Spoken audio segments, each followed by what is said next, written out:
Composition of blood के बारे में बात कर रहे थे अपन। इसमें अपने पास आएगा plasma and blood cells. Plasma is straw coloured मतलब येलो कलर का।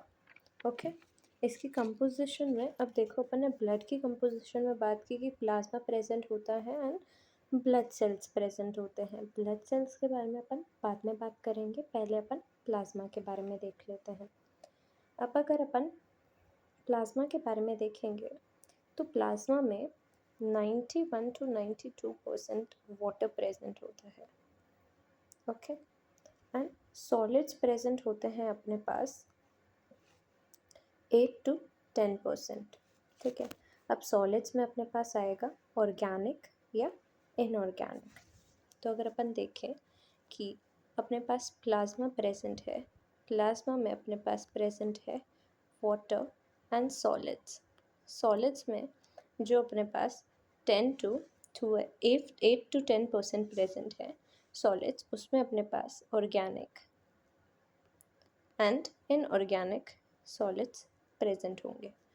इनऑर्गेनिक और ऑर्गेनिक सब्सटेंसेस होंगे इनके अंदर। ठीक है, ऑर्गेनिक के अंदर अपने पास आएगा plasma, protein, nutrition, hormone, enzyme, gases and waste products, whereas inorganic में अपने पास आएगा प्लाज्मा प्रोटीन जैसे कि एल्ब्यूमिन, ग्लोबुलिन, फिब्रिनोजन, प्रोथ्रोम्बिन, ये चारों अपने पास प्लाज्मा प्रोटीन प्रेजेंट होते हैं। इसमें भी अपने पास nutrition, hormone, enzyme, gases, waste products आएंगे। अब देख लेते हैं कैसे टाइप के। इनऑर्गेनिक में अपने पास sodium, salt, potassium, calcium, magnesium, ये सारे इंक्लूडेड होते हैं। ठीक है, अब देखो एल्ब्यूमिन क्या होता है। It is the most abundant plasma protein. Most abundant मतलब सबसे ज़्यादा क्वांटिटी में ये अपने पास प्रेजेंट होगा। ओके, एल्ब्यूमिन देन अपने पास प्रेजेंट होता है, ये इतना प्रेजेंट होता है और ये क्या मेंटेन करता है वो बताते हैं। ये मेंटेन करता है function, that is maintain the normal osmotic pressure, functioning of the body and normal osmotic pressure of the body. Its production in liver. Okay, it's like liver produces albumin. Okay, then we have globulin. Globulin is formed in the liver as well as lymphoid tissues. वो सिर्फ एल्ब्यूलिन सिर्फ liver में होता था, ये liver plus अपने lymphoid tissue में होता है। Its main function is to immune the functions of overall body. Okay, it's provide immunity. वो osmotic pressure maintain करता था, ये immunity को maintain करेगा। Then we have fibrinogen. Fibrinogen जो अपने पास प्रेजेंट होता है, फिब्रिनोजन का वर्क क्या होता है, ये सिंथेसाइज का होता है। ये भी सिंथेसाइज होगा लिवर में एंड इसका मेन रोल होगा और बहुत ज़्यादा इम्पॉर्टेंट रोल होगा, वो होगा ब्लड क्लॉटिंग में। ठीक है, फिर अपने पास लास्टली आता है प्रोथ्रोम्बिन। प्रोथ्रोम्बिन अपना होगा, that is, have you heard of thrombin? If you have and if you know anything about thrombin, comment down.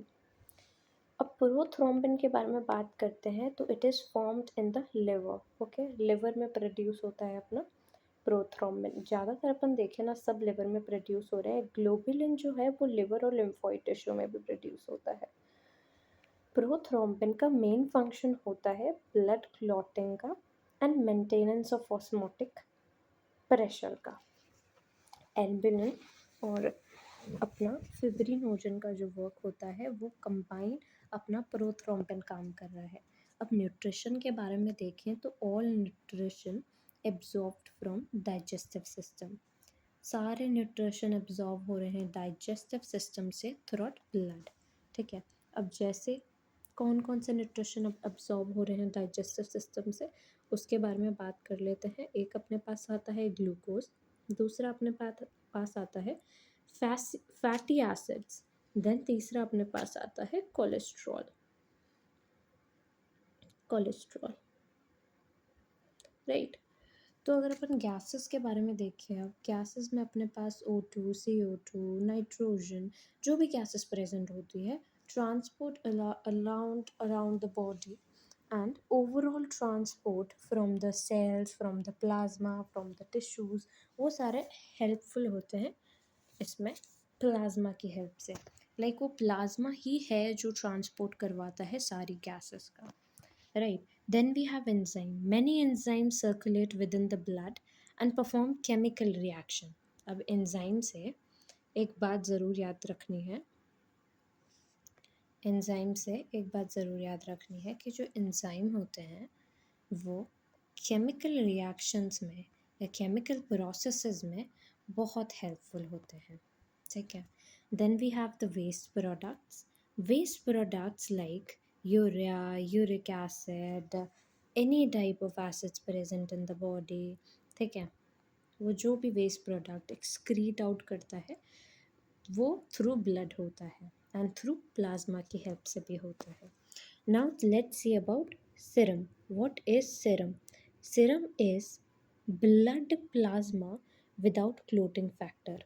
अगर अपने पास ब्लड प्लाज्मा प्रेजेंट है, अपने पास अगर ब्लड